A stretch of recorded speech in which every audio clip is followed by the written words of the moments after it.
Olá, queridos, eu sou o Padre Rodrigo Carneiro e esse é o nosso canal Atraídos pela Palavra de Deus.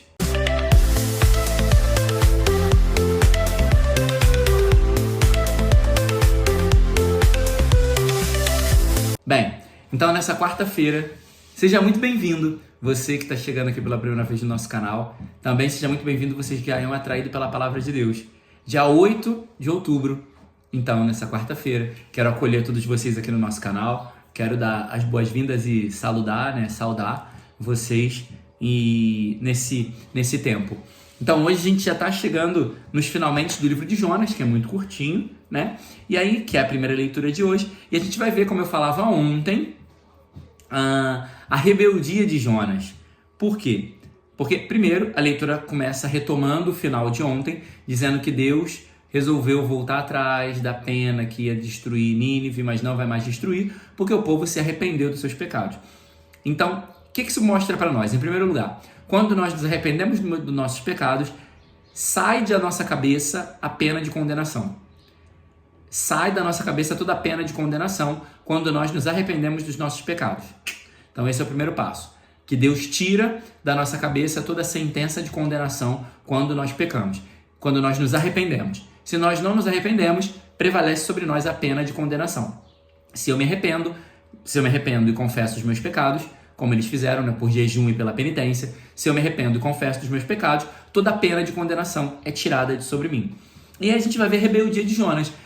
Eu fiz o trabalho em vão, eu anunciei, eu falei, me tirou da minha casa para isso. Eu sabia que você ia fazer isso, porque eu já sei que você volta atrás do que você faz. Jonas estava todo rebeldezinho com o Senhor. Por quê? Porque o coração de Jonas ainda não estava em Deus. Jonas queria condenação. Jonas era daquele que fez errado tem que morrer, fez errado tem que pagar. Só que Deus é misericórdia. E nem Jonas tinha experimentado dessa misericórdia ainda. Então, por ele não ter experimentado da misericórdia, ele não conseguia também dar essa experiência da misericórdia para os outros. É um pouco do que vai dizer o Evangelho. Perdoa os nossos pecados, porque nós também já perdoamos os nossos inimigos, aqueles que nos ofenderam. Então, ou seja, a gente pede perdão a Deus porque eu já perdoei quem eu tinha que perdoar. Jonas não tinha feito a experiência com a misericórdia, por isso ele não podia aceitar e assumir que Deus estava sendo misericordioso e ver a misericórdia na vida dos outros. Muitas vezes, nós nos inquietamos porque vemos pessoas recebendo coisas, vemos pessoas crescendo na vida, porque nós não fizemos a experiência com a misericórdia de Deus. Eu tenho que experimentar da misericórdia de Deus para que eu seja também um instrumento da misericórdia. Eu tenho que viver dessa misericórdia de Deus. Mas Jonas ainda não tinha experimentado disso. Ou seja, Deus ainda não era o Senhor da sua vida. Jesus ainda não estava no coração de Jonas de verdade. E olha que interessante. Jonas já estava no serviço.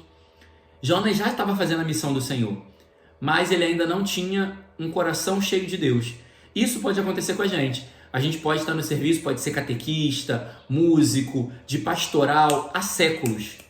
Não, eu tenho 30 anos de pastoral. Mas talvez você seja 30 anos de pastoral, mas Jesus ainda não seja o Senhor da sua vida e não tenha um lugar verdadeiro no seu coração. Por isso que você às vezes é tão rebelde, tão fofoqueiro, por isso que às vezes você se incomoda tanto com a vida dos outros ainda, por isso que você ainda não se converteu.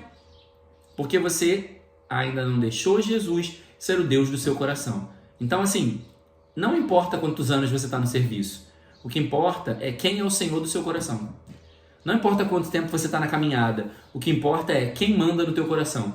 Se é você mesmo, se são seus impulsos, seus sentimentos, sua raiva, sua preguiça, sua inveja, seu orgulho, ou se é Deus. Se é Deus que manda no teu coração, tá tudo certo e tudo bem, ó. Segue para o céu. Mas se não é Deus, toma cuidado e se converte ainda hoje. Nós vamos ver também que a primeira leitura, Deus vai fazer essa experiência com Jonas, né? Vai fazer crescer uma árvore, ele vai se abrigar à sombra dessa árvore, ou seja, a árvore vai ser útil para ele, e aí Deus vai mandar uma praga para corroer aquela árvore e ele vai ficar no calor. Aqui tem 3 coisas. A primeira, Jonas se irrita porque Deus matou a árvore, porque aquela árvore era útil para ele. O povo de Nínive não era útil para Jonas, porque não era o povo dele, ele não conhecia, ele não tinha vínculo, ele não tinha laços. Então, às vezes a gente também tem essa relação. A gente só pede, só se incomoda quando algo se passa com alguém que é útil ou é próximo de nós. Quando a pessoa não é próxima minha, ou eu não tenho um vínculo, eu tô pouco me lixando se vai morrer, se tá passando dificuldade, se tá passando por um problema. Isso é falta de generosidade e é vida cristã parcial. Porque o cristão, ele se preocupa e deseja dar a vida por quem quer que seja. Então ele vai querer também, assim como o Senhor, contribuir para a salvação de quem quer que seja. Não importa se a pessoa é um criminoso, não importa se a pessoa não vale a pena. O que importa é que eu tenho que ajudar aquela pessoa a se salvar. Essa é a primeira coisa. A segunda é que Jonas vai abrir uma porta pra gente do que a gente está vivendo nos dias de hoje. Pessoas que se incomodam mais com uma planta, com um animal, do que com um ser humano. Jonas se incomodou com uma planta, mas não estava incomodado porque iam milhares de pessoas morrerem em Nínive. Hoje, a gente vê pessoas que adotam um animal e abortam. Não valorizam a vida humana. Abraçam árvores e matam um idoso. Deixam o idoso morrer de fome, abandonado sozinho dentro de casa. Então, assim, que valor tem tido a vida humana? Que valor tem tido a mais sublime obra da criação do Senhor, que é o ser humano, que ele colocou acima de toda a ordem da criação. O ser humano está acima dos animais e das plantas.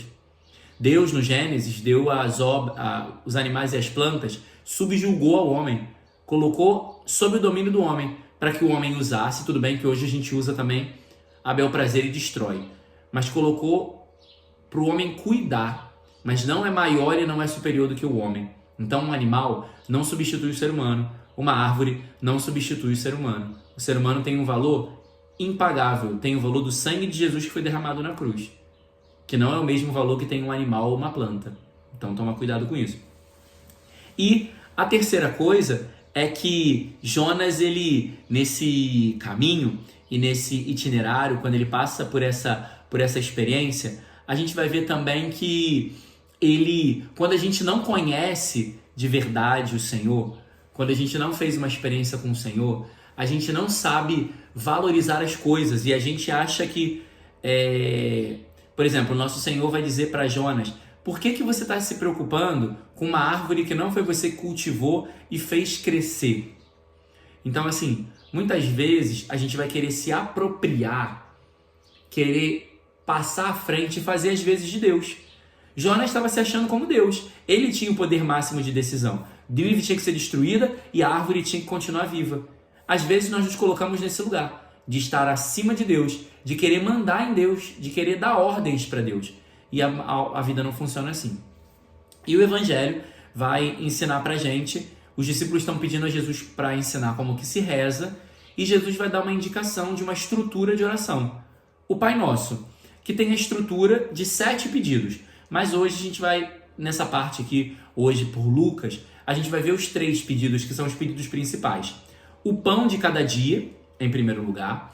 Então, a gente vai pedindo o pão de cada dia, a gente vai sempre pedir na nossa oração, pedir a Deus aquilo que é necessário. Senhor, dá-me aquilo que é necessário. Não me deixa faltar o necessário. Porque muitas vezes, o nosso coração, ele é doido, né? Então ele vai e cria necessidades e quer. Só que aquilo que eu quero é o que eu preciso? Então o Senhor, ele nos ensina a rezar sempre pedindo: Senhor, dai-me o que é necessário. Não me deixa faltar o essencial, que sempre é a graça de Deus. Depois, perdoa os nossos pecados. Ou seja, a nossa oração também tem que ser uma oração sempre de buscar reconciliação com Deus. Senhor, eu errei, mas eu quero voltar. Vou agora levantar-me e reconhecer que na casa do meu Pai é bem melhor. Então é sempre reconciliação. Então a nossa oração tem que ter: pedir o que é necessário, reconciliar-se e, por fim, pedir libertação. Pedir para que Deus nos livre dos males presentes, futuros, nos livre dos males físicos e espirituais, nos livre da preguiça, nos livre da tibieza, nos livre daquilo que afasta de Deus. Tibieza é preguiça espiritual, tá? Tibieza é frieza, preguiça espiritual. Não rezar, não buscar Deus, se sentir frio na oração, não sentir ânimo e desejo no movimento da oração. Isso é tibieza. Então, nós temos que rezar todos os dias pedindo a Deus para me dar o que é necessário, que é a graça dele, pedir para que Ele perdoe os meus pecados, para que eu me reconcilie com Ele, e também pedir para que Ele me liberte de todos os males, para que meu coração não esteja preso naquilo que passa, mas que esteja apegado ao Senhor. Louvado seja nosso Senhor Jesus Cristo, para sempre seja louvado.